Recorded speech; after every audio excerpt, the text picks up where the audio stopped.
Hope all of you are fine, doing good. In today's lecture, we have to start lesson number 8, The Secret Life of Walter Mitty by James Thurber. James Thurber was actually an American humorist. He worked on the New Yorker Times for many years and won fame with his essays, stories, and rhymes. Among his favorite subjects were dogs, dominating women, and the pathetic little men whom they owned. His writings show fantastic people, and there is also a display of animals who move with sad persistence to incredible upsets and are all mishapen and repressed. And they are products of a malignant fate which the socialist survive or combat. Across this puzzling scene that is surveyed by the designed dogs, move predatory women at war with docile men who caught by life's conventions directly stream of escape and deeds of daring do. So talking about the lesson The Secret Life of Walter Mitty, the character of Walter Mitty is, let's talk about him first.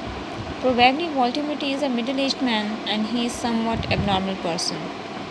He is more imaginative person. His wife seems to be perfectly normal. He often indulges in hallucinations, taking on his personal delusions or false or distorted perceptions of subjects or events with a compelling sense of their reality. We may say the fits of daydreaming resulting from some mental disorder or unfulfilled desires. And in his imagination, he assumes different roles or characters or different people.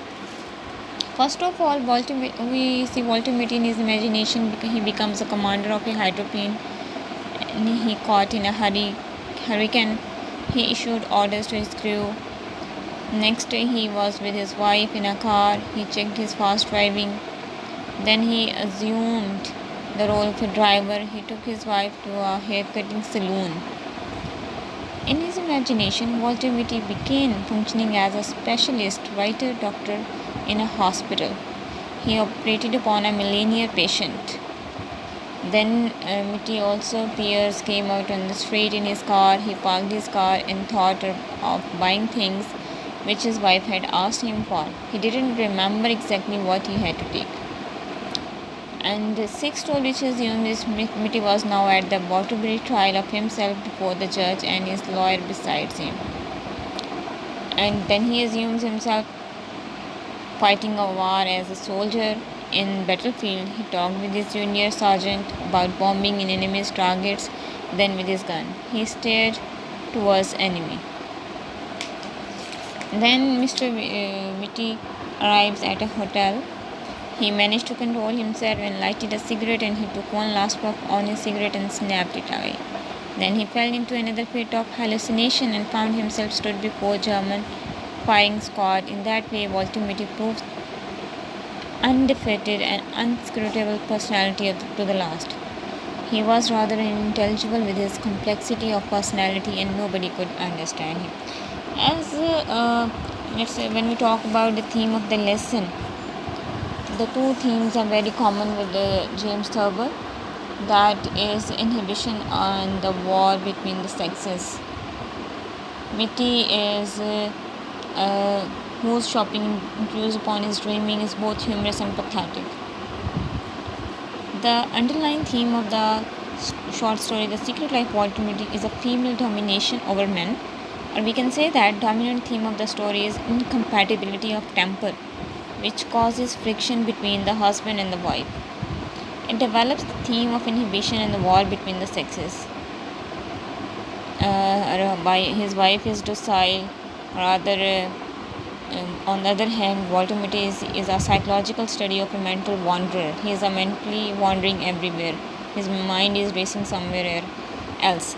It is a secret life of Walter Mitty, who often goes into hallucination because of his suppressed dreams of life, or due to unfinished or inconsummate desires and dreams of life.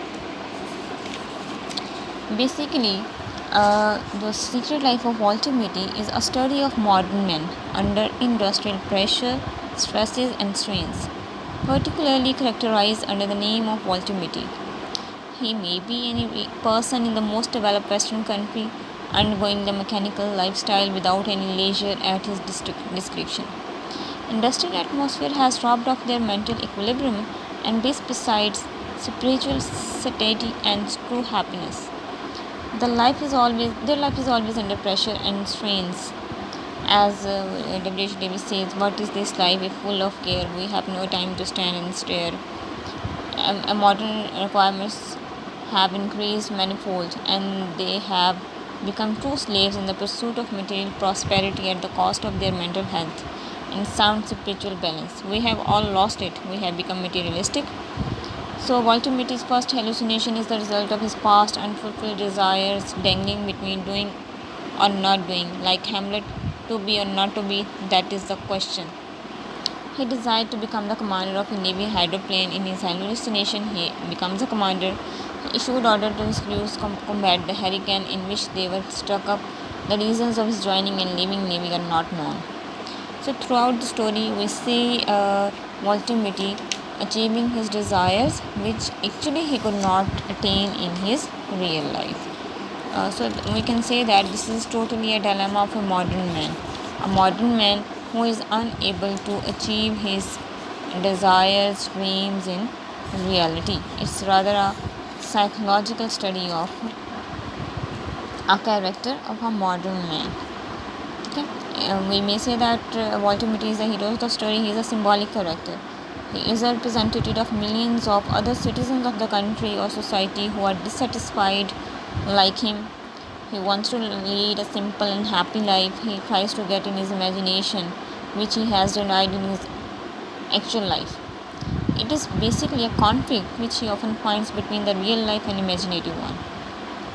Okay students, so this is about the whole story. We will discuss the next question in next lecture inshallah. Stay tuned till next lecture. Allah Hafiz.